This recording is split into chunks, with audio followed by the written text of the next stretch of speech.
और मीडिया के मेरे दोस्तों, आप सभी को मेरा सादर प्रणाम। साथियों,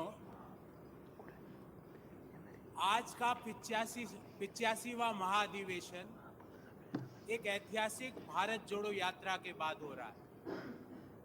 भारत जोड़ो यात्रा ऐतिहासिक इसलिए है कि इसने नफरत की राजनीति करने वाले लोगों को बैकफुट पे ला दिया है, पर उसके साथ साथ एक इकोनॉमिक काम भी किया है कि आज देश में मुख्य पटल पर चर्चा हो रही है निरंतर बढ़ती बेरोजगारी की, निरंतर बढ़ती महंगाई की। आज चर्चा देश में अमृतकाल की नहीं हो रही है और नहीं चाहिए हमें ऐसा अमृतकाल जहां पर देश में भुखमरी की रैंकिंग 121 देशों में 107वें नंबर पर हो। हमें ऐसा अमृतकाल नहीं चाहिए जहां पे पर कैपिटा इनकम के अनुसार हम दुनिया के 197 देशों में 142वें नंबर पर हो। हमें ऐसा अमृतकाल नहीं चाहिए जहां पर 600 से ज्यादा हिंदुस्तान के लोग हिंदुस्तान छोड़ के दूसरे देशों में व्यापार सेट कर रहे हो। हमें ऐसा अमृतकाल नहीं चाहिए जहां पे देश में जेंडर गैप इंडेक्स 135वें नंबर पर हो। हमें ऐसा अमृतकाल भी नहीं चाहिए जहां पर दुनिया में सबसे ज्यादा गरीब आज कहीं है तो वो हिंदुस्तान में है, 23 करोड़ लोग गरीब। दूसरी ओर यूपीए सरकार का 10 साल का काम वो है, और वो काम क्या था, उसके 2-3 मुख्य बिंदुओं पे आपका ध्यान आकर्षित करना चाहूंगा। हमें ऐसा अमृतकाल नहीं चाहिए जो 45 साल की सबसे बुरी बेरोजगारी देश के युवाओं पर थोपता हो। हमें ऐसा अमृतकाल नहीं चाहिए जहां पे 60% हिंदुस्तान के काम करने वाले लोग रोजगार की तलाश ही नहीं कर रहे क्योंकि वो हताश हो चुके हैं सरकार की नीतियों से। और ये नोटबंदी से लेकर तालाबंदी का सफर हुआ। इस नोटबंदी से लेकर तालाबंदी के सफर ने सिर्फ एक ही काम कराया, एमएसएमई और छोटे उद्योगों पर ताले लगवा दिए। और आज जो मैं एक आंकड़ा आप सबके सामने रख रहा हूं, CIA consortium of Indian associations का एक आंकड़ा, वो कहता है 76% एमएसएमई लॉस में चल रहे हैं। अरे चलेंगे ही ना, क्योंकि देश की सरकार सिर्फ 2 लोगों के बारे में सोचती है, उस सेक्टर के बारे में नहीं सोचती जो 12 करोड़ लोगों को डायरेक्ट रोजगार देते हैं। उस सेक्टर के बारे में नहीं सोचती।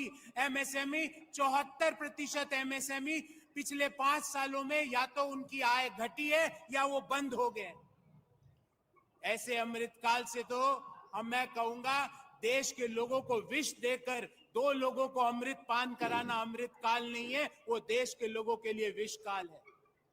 इसलिए हमने हमारे आर्थिक प्रस्ताव में भी, आपने ध्यानपूर्वक पढ़ा होगा, हमने कई मुद्दों पे बात की। एक अहम मुद्दा आपके सामने रखना चाहता हूं। हम ये चाहते हैं कि देश में अर्थव्यवस्था में सिर्फ फोकस जीडीपी ग्रोथ पर ही ना हो, फोकस इस बात पर हो कि देश में नए रोजगार का सृजन कितना हुआ हो, देश में लोगों की जीवन स्तर में सुधार किस तरह हुआ हो, देश में लोग किस तरह खुशहाली और अपने सपनों को पूरा कर रहे हैं।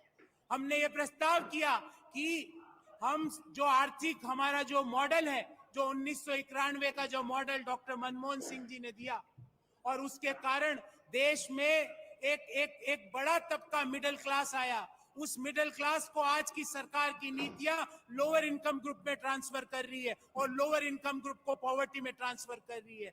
हमारे मॉडल में हम इंक्लूसिव डेवलपमेंट की बात करते हैं, ऐसे विकास की बात करते हैं जहां पे विकास यात्रा का फायदा हर व्यक्ति को मिले, सिर्फ 2 व्यक्तियों को नहीं। देश में अगर 10%, 8%, 6% विकास दर आती है तो सिर्फ 2 लोग आगे बढ़ते हैं। 600वें नंबर का आदमी दुनिया का दूसरे नंबर का रईस बन जाता है। अरे ये फॉर्मूला देश के युवाओं को भी दे दो मोदी जी, कि वो 600 नंबर वाला आदमी देश में दुनिया में दूसरे नंबर का रईस कैसे बन गया। देश के युवाओं को वो फॉर्मूला दे दो, एमएसएमईज को वो फॉर्मूला दे दो। बार बार मुझे अपनी बात संक्षिप्त में समाप्त करने का निर्देश मिल रहा है। मैं आप सभी का और जिन्होंने मुझे अवसर दिया है यहाँ पर खड़े होकर इस ऐतिहासिक महासम्मेलन में अपनी बात कहने का, मैं उनका आभारी हूं।